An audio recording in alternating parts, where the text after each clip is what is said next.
study published in 2020 by the American Cancer Society showed that California has some of the highest skin cancer rates in the country. Here in San Diego, a medical surgical fellowship program at Scripps Clinic works to train doctors on a specialized surgery technique to give patients their best possible outcome. And joining us now in studio to talk about that program that is also marking its 40th graduation class this month is Dr. Hubert Greenway, who leads the fellowship program. Dr. Greenway, thanks for being here. Thank you. Tell us about this program, how it's different than other programs that are out there, and I guess you've been here since day one of 40 years, huh? Yeah, this is a one-year fellowship program. So after you've been to medical school, done an internship or residency, if you have an interest, you can get into a fellowship, which is the highest training that we have today. Really specialized. Specialized and subspecialized. So I take dermatologists for a year after they've done their residency, and they come spend a year with us at Scripps Clinic for a fellowship program.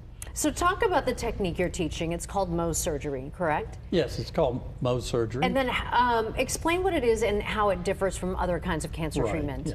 It was named after Dr. Mohs at the University of Wisconsin, where I trained. But it basically involves mostly local anesthesia, and you take out the tumor you see, and then you take a small layer around it, like a pie crust around a pie. And then I have my own lab, and I look at all the edges. So it gives us the ability to take smaller amounts of tissue, but also to have the highest cure rate.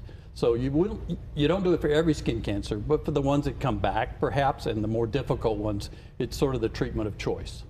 Talk a little bit about the legacy of this program. So you've been doing this for 40 years, this very specialized thing. What has come of the doctors who have gone through the program and the success that they've had when it comes to skin cancer? Yeah, we've been very blessed to have people, mostly in this country, but from all over the world. I have 3 Australians, 1 from Saudi Arabia. They come spend a year with us, and then they go out and go into practice. Some go into big groups.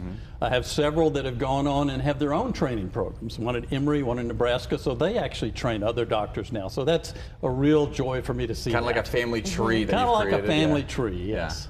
And can these skills that you're teaching be used in other areas of medicine?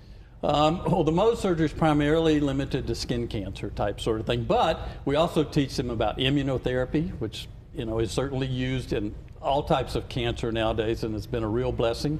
They learn to work with other physicians with the other techniques, with radiation oncologists, and then it's important after we remove your skin cancer for it to be sewn together where it looks good. So they work with not only with dermatologists, plastic surgeons, eye surgeons, hand surgeons. So it's sort of a team approach. So you talk about Mohs is named after somebody that you studied under, is that correct? It was named after Dr. Frederick Mohs at the University of Wisconsin. Did he create this? He created the technique. He was not a dermatologist. He was actually a general surgeon, but he, like the rest of us, we love taking care of patients. Yeah. That's extremely important. We love teaching. That's why I've done this for 40 years, and medical research. We love research, so Dr. Mohs had developed this out of his research exposures. So why are specialties in this field so important to medicine, really? Yeah. Well, certainly, you want to go to the best.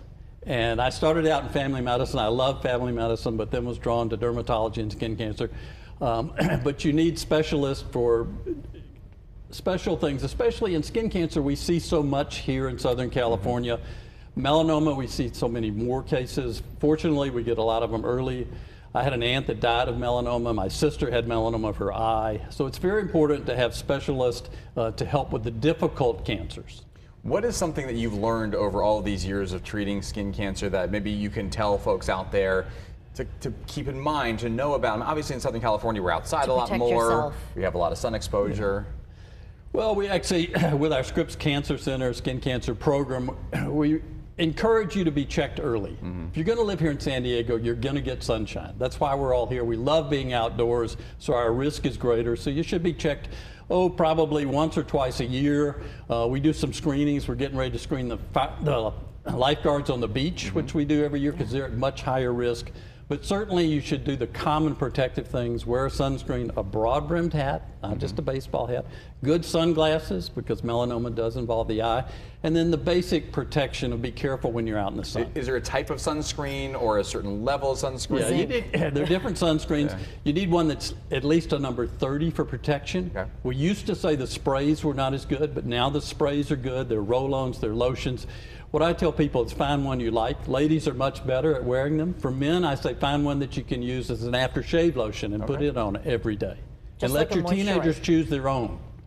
Gotcha. So Dr. Greenway, very quickly before we go, I just wanted to ask very quickly, like, when it comes to things like skin cancer and things like that, the risk is higher, obviously, you know, when we're out in the sun and things like that, but we have June gloom right now. And for a lot of people, they think that they don't need to wear sunscreen. That's not true, right? That's not true, because the ultraviolet penetrates through the clouds, so you do need that. And also, to be the best, you really needs to be a habit where you wear it every day. So ladies are much better at that. Men, we try, but it needs to become a habit because we are exposed so much living here in San Diego. Rain or shine. there you go. All right, Hugh Greenway, Dr. Hugh Greenway, we certainly appreciate you coming in. Congratulations, 40 graduating classes. A tremendous legacy to Yeah, have. we've trained 68 and have 3 more we're starting this summer. Wonderful. Wow. Great. Great Thank work. you. Thank you so We're in much. good hands We appreciate then. it. Appreciate the insight too. Thank you. All right.